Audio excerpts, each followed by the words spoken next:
बिस्मिल्लाहिर्रहमानिर्रहीम। अस्सलाम वालेकुम, welcome back to my channel. कैसे हैं आप सब लोग? उम्मीद करती हूँ कि आप लोग बिल्कुल ठीक ठाक होंगे और मेरी रेसिपीज़ को एंजॉय कर रहे होंगे। आज मैं आप लोगों के लिए बहुत ही स्पेशल मटन यखनी पुलाव की रेसिपी लेकर आई हूँ, जो बहुत ही शानदार और लजीज़ किस्म के पुलाव बनकर तैयार होता है और खाने में बहुत ही टेस्टी लगता है। अगर वीडियो अच्छी लगे तो वीडियो को लाइक, शेयर और सब्सक्राइब करना हर किस्म मत भूलिएगा। तो चलिए बिना टाइम को वेस्ट किए हुए जल्दी से हम रेसिपी को स्टार्ट कर लेते हैं।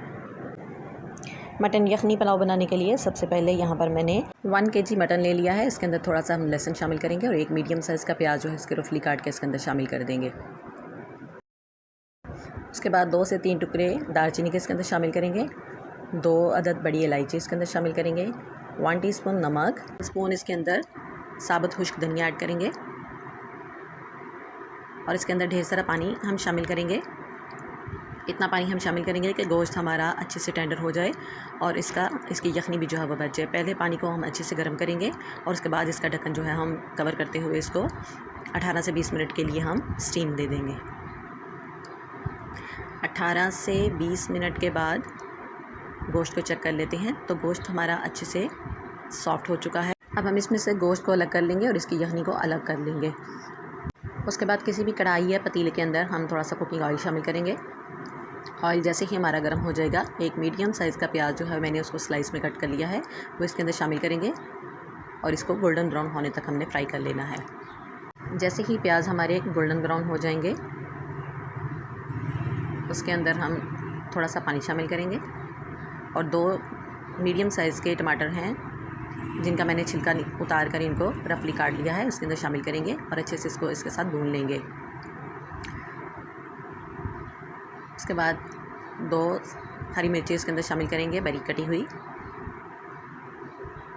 और जैसे ही टमाटर हमारे थोड़े से सॉफ्ट हो जाएंगे तो इसके अंदर हमने 1/4 टीस्पून हल्दी पाउडर और 2 टेबलस्पून हम इसके अंदर नमक शामिल करेंगे और 1 टेबलस्पून इसके अंदर हमने कुटी हुई लाल मिर्च शामिल करनी है और 2 टेबलस्पून इसके अंदर खुश्क धनिया पाउडर शामिल करेंगे और इन सब चीज़ों को अच्छे से भून लेंगे। तमाम मसालों को अच्छे से भूनने के बाद हमने जो गोश्त अलग करके रखा था उसको इसके अंदर शामिल करेंगे और इसको भी इन मसालों के साथ अच्छे से हम भून लेंगे। खुशबू माशाल्लाह बहुत ही ज़बरदस्त किस्म की आ रही है और बहुत ही टेस्टी पुलाव बनकर तैयार होने वाला है। गोश्त को हमने अच्छे से भून लिया है। जो यखनी हमने अलग करके रखी थी वो इसके अंदर शामिल करेंगे और इसमें अच्छे से बॉयल आने देंगे। और अगर अभी तक आपने हमारी वीडियो को लाइक नहीं किया तो लाइक कर दीजिए। अगर चैनल पर नए हैं तो चैनल को सब्सक्राइब करना हरगिज़ मत भूलिएगा। तो पानी में अच्छे से बॉयल आ चुका है। तो जो चावल आधा घंटा पहले मैंने अच्छे से धोकर इनको भिगो दिया था, अब वो पानी इनका ड्रेन करके इन चावलों को इसके अंदर यखनी के अंदर शामिल करेंगे और इन चावलों को मीडियम फ्लेम के ऊपर हम पकने देंगे। जैसे जैसे चावल पकते जाएंगे इनका पानी जो है वो खुश्क होता जाएगा और जैसे ही इसका पानी ड्राई हो जाएगा, चावल हमारे 80 से 90% तक हो चुके हैं, तो इसके ऊपर हम थोड़ा सा ज़ीरा जो है स्प्रिंकल करेंगे और 4 से 5 हरी मिर्चें जिनको सेंटर से कट लगाकर वो भी इसके अंदर शामिल करेंगे और इसको कवर करते हुए 10 मिनट के लिए हम लो फ्लेम के ऊपर इसको दम पे रखेंगे। तो 10 मिनट के बाद लीजिए माशाल्लाह अल्हम्दुलिल्लाह चावल हमारे बहुत ही ज़बरदस्त किस्म के तैयार हो चुके हैं और खुशबू तो ऐसी कि पूरे घर में फैल चुकी है। तो इसको अच्छे से हम हल्के हाथों से मिक्स करेंगे और बहुत ही शानदार और लजीज़ किस्म का पुलाव बनकर तैयार है।